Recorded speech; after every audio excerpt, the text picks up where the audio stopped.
What's going on? So today I'm gonna take you a little bit through how we make a shirt, how we make a hoodie, and just I guess from start to end exactly how I do my processes. So this is the way that I do it with a heat press. This is not with my screen print. So heat press time. I'll show you how I cut the stuff out, what machine I use, what the next steps are. So hope you like it. So my first step is I use a program on the computer. It's called Silhouette Studio, and that's the app that comes with the silhouette that we use to cut out the design that we're doing. So we're doing a FOET, and I'm making a bunch of humbolds so I can make multiple shirts or hoodies with them in future time. So this is just like the cutout. The red is everything that's being cut, as you can see. So that's exactly what we're working with. And then over here, let me brighten this bad boy up. Over here is the silhouette. It's already got the heat transfer paper on here, cut out to size that I want. So this is about 7.5 inches. It's about 2 inches. That's why you see at the bottom of the humboldt, and then the top is the FOE. So that's what it's going to cut out on those. This is a sticky mat that I put my heat transfer paper on, and then I load it up. Right here is like the little needle, and so it's going to use that to cut out the design, and then we'll go ahead and weed it from there. So quick little tip: when you do end up putting it in the silhouette, once you put your image on there, you're going to end up copying it or tracing it. Always want to make sure that your design is backwards, so that when it does print out, you're able to flip the design and put it on the t-shirt the right way.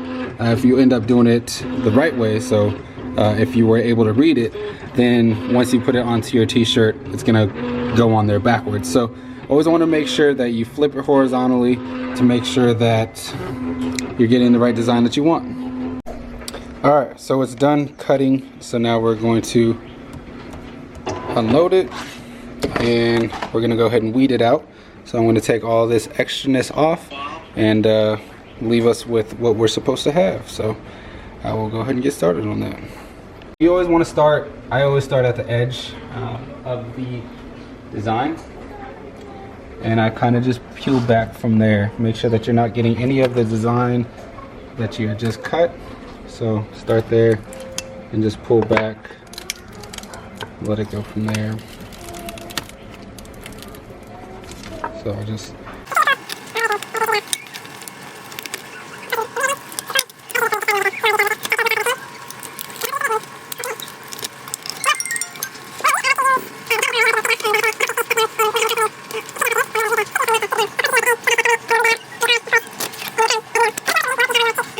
So as you can see, it's out backwards, but once we take this off, and when it goes onto a shirt, we're going to put it face down. So of course, you're going to read family over everything. So that's one of them. The other ones are humbled. This one is kind of like the same thing. Pick a corner on the sheet and pull it back. And now that's 6 t-shirts or hoodies that I get to put them on. Don't have to cut out again. So I'll just cut them, make it into singles, and go from there. So the question is, why do I use heat press, or when do I use heat press compared to screen printing? It really just depends on the job. So if it's something simple, something smaller that I'm able to do, then I'll do it on the heat press. That way it's kind of less work, really. And as you can see, all I had to do was just get those cut out, then weed them, and then now next up is putting them on the shirt. So I'll take you over there and I'll show you exactly how I do that process.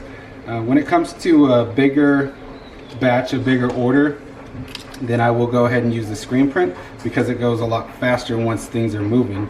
I won't have to cut out every single design. I won't have to weed it. You know, there's a lot of steps that I get to take out of it, but making the screen takes a while. You have to let, you know, my screen cure and everything.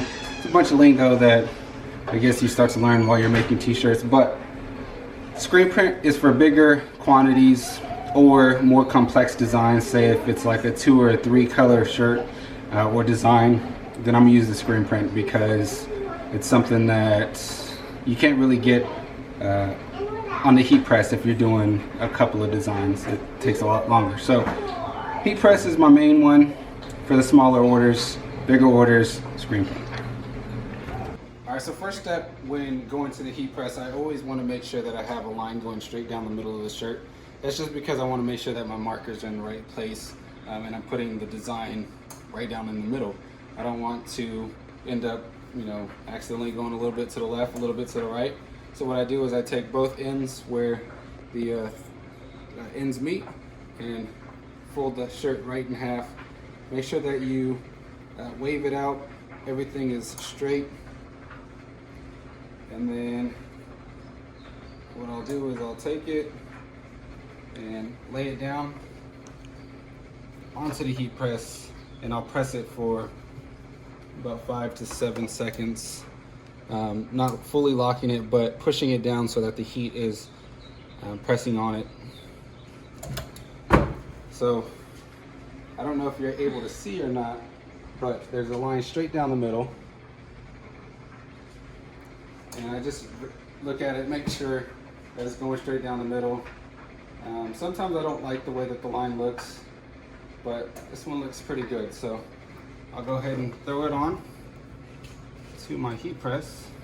Make sure that my shirt is aligned. Everything is straight, groovy. Next thing is I'll take the heat transfer and I will fold it in half, making sure everything's aligned, and bend it. I'll go ahead and make a crease in that. So now what I'm doing is I'm taking that crease and I'm aligning it with the line that's on the shirt. Of course, you want to go 3 inches down from the collar, so I'll put my 3 fingers, I know where that's at, and I will align the design. So it goes there, straight down, goes straight into that line. I know that my shirt is straight on here because I can feel it. I know what my feelings are. Once you start making shirts and stuff, you'll begin to know.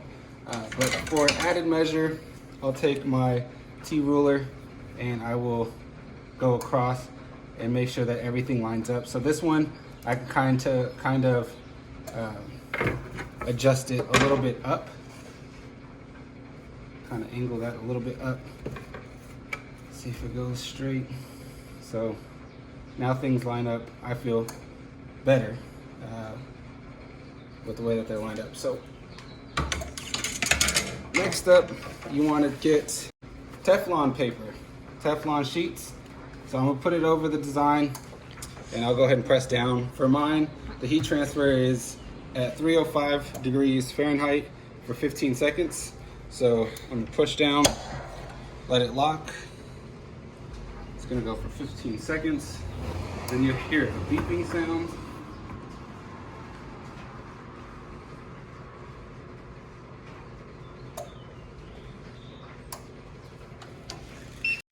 So then pop it up, fold this back in half, put this to the side, and it's a hot peel, so you can peel it instantly right off the press. So there's 2 different peels. There's a hot peel and a cold peel. Hot peel, you can pull it instantly. Cold peel is you gotta let it cool down, set, and sit there for 15 to 30 seconds, then you can peel it off. If you peel that too early, then you'll start to see the glue. Your design will stick to your transfer sheet. It'll be just a big mess. So 15 seconds and it's good. And then it's good to go. Nothing else needed, just fold it up and ship it off. So next up is a hoodie, same thing. Get the corners, match them up. You want to make sure that it's completely even from top to bottom.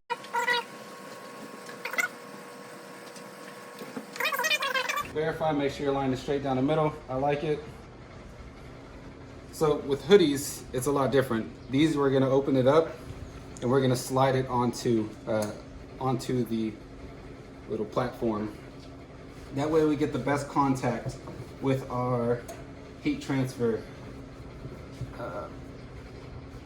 With our heat transfer. That way it's closer and there's not much that can get in the way. So if you were to have this whole thing on here, now it's all raised, it might be contacting better on the ends than right in the middle. So right now I know that we have this, but we'll be able to hit that little area.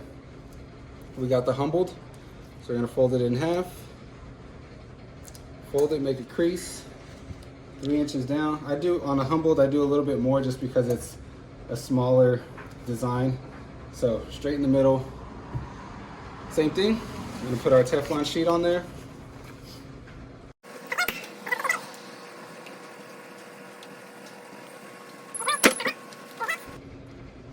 Peel, toss, and voila, done hoodie. That's it. Hopefully you guys learned something. Let me know if you guys have any questions. It was a process learning these things. There was a lot of videos that I had to watch. That's kind of more of the dumbed down version of exactly how to do things. Always check with your heat transfer company, whoever it's from, what your temperatures need to be, how long you should be pressing it for. Other than that, just trial and error. Keep trying, keep doing it. You'll see that you want to make sure that that's another thing, sorry. Turn your heat press on right as you walk out to do whatever it is that you're doing. That way it has time to heat up, and the whole plate, I don't know if you can see down here, this whole plate will get hot all the way around. So if you just turn it on and you start making right away, right when it touches the temperature that you want, it might be just the middle that's hot, when you want all edges to be able to get hot, depending on your design, of course. So I always, right when I come out here and I know I'm making shirts, I'll turn that on. It'll be on, heating up. I'll keep it on for about 30 minutes, of course, while I cut out, while I weed, while I do everything else that I need to with the heat transfer. I'll let this go ahead and get set up, started, and really get ready for me to be able to press out shirts with no hiccups. That's just the gist of how I get my shirts made with the heat press. Like I said, if you have any questions, if you have any other tips for me, or if you want some tips from me, hit me up.